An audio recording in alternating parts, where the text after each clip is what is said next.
বিসমিল্লাহির রহমানির রহিম।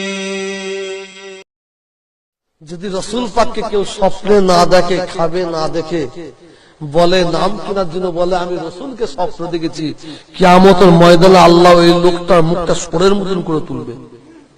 ছেলে খেলা নাই, রাসূলকে যে স্বপ্ন দেখবে, খাব দেখবে, বারহাত দেখলো, সত্য দেখলো। আর যখন আপনাকে বলবে আপনাকে বিশ্বাস করতে হবে, তা না হলে আপনি গুনাহগার হবেন। আমি একটা কথা বলবো আপনাদের, যদি আপনারা সকল বিশ্বাস করেন, না হলে আমি গুনাহগার হয়ে যাবো, আপনারা হবেন। হাত তুলুন, একটা লোক আপনারা করবেন না, বিশ্বাস রাখবেন। আমার মুসলমান ভাইয়েরা, আমার যুবক ভাইয়েরা, আমার নামাজি পরেশগারি মুক্তাদি আল্লাহওয়ালা ভাইয়েরা, শুধু ফুরফুরা শরীফকে দুনিয়ার মানুষ শুধু ভালোবাসে না। এই যে হতভাগা দেখছেন, এই হতভাগাকে, এই হতভাগার সঙ্গে আল্লাহ রসুলের সঙ্গে ৮ বার দিদার হয়েছে।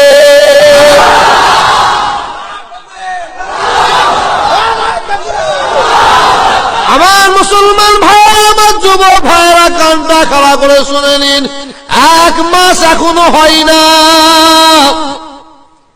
রাসূল পাকের দরবারে চলে গেছি ঘুমিয়ে ঘুমিয়ে, স্বপ্নে স্বপ্নে রাসূলের দরবারে চলে গেছি। রাসূলের দরবারে একটা দরজা আছে, সেই দরজাটার নাম হচ্ছে বাবে জিবরিল। যেসব হাজী সাহেবরা হজ করতে গেছেন জিজ্ঞাসা করে নেবেন, হযরতে জিবরাইল আলাইহিস সালাম আমার রাসূলের সঙ্গে যখন দেখা করতে যেতেন, এই গেট দিয়ে যেতেন, এই গেট দিয়ে আসতেন, এই গেট দিয়ে যেতেন, এই গেট দিয়ে আসতেন। ওই গেটটার নাম হয়ে গেল, দরজাটার নাম হয়ে গেল বাবে জিবরিল। বাবে জিবরিলের কাছে ৮-১০ জন মানুষ দাঁড়িয়ে আছে। কি খবর ভাই? দাঁড়িয়ে আছে রাসূল আমার আসহাবে সুফায় বসে আছে, রাসূলের সঙ্গে দেখা করতে যাবে। আমি চান্স খুঁজছি, আমি যদি রাসূলের সঙ্গে দেখা করতে পারি। 4 জন করে ছাড়ছে, রাসূলের সঙ্গে দেখা করে দোয়া নিয়ে চলে যাচ্ছে। আবার 4 জন গিয়ে ছাড়ছে, রাসূলের ঘরে যাচ্ছে, চলে যাচ্ছে। আবার 4 জন, আমি ছটফটানি করছি, আমাকে যেন একটু চান্স দেয়। আমি চান্স পেয়ে গেছি।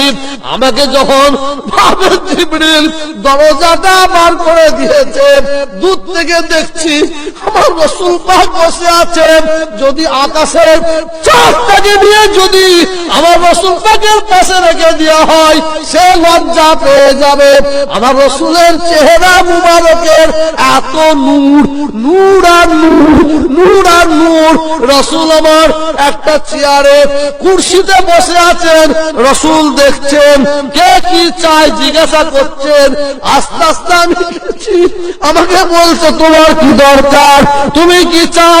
আমি রাসূল পাকে সালাম দিয়ে বলছি, ইয়া রাসূলুল্লাহ, ইয়া হাবিবাল্লাহ, হুজুর আপনি দোয়া করুন, আল্লাহ তাআলা যেন খাতেমা বিল খায়র নসিব করুন, আল্লাহ তাআলা যেন ঈমানের সঙ্গে আমার মহব্বত নসিব করেন।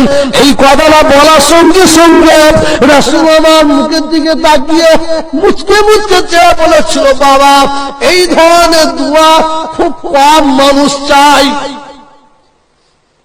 ও মুসলমান ভাইরা, আমি যদি আপনাদের মিথ্যে কথা বলি, জান জান জান আপনাদের কাছে ওয়াদা করে দিচ্ছি, আল্লাহ গো তুমি সবই শুনতে পাও, আল্লাহ আল্লাহ তুমি সব বুঝতে পাও। আল্লাহ আমি যদি এই মানুষগুলোর কাছে মন টেনে নেবার জন্য, খুশি করার জন্য বলি, আল্লাহ তোমার দরবারে 2 হাত তুলে বলছি, আল্লাহ মওতের সময় আমার মুখটাকে সোনার মতন করে দিও।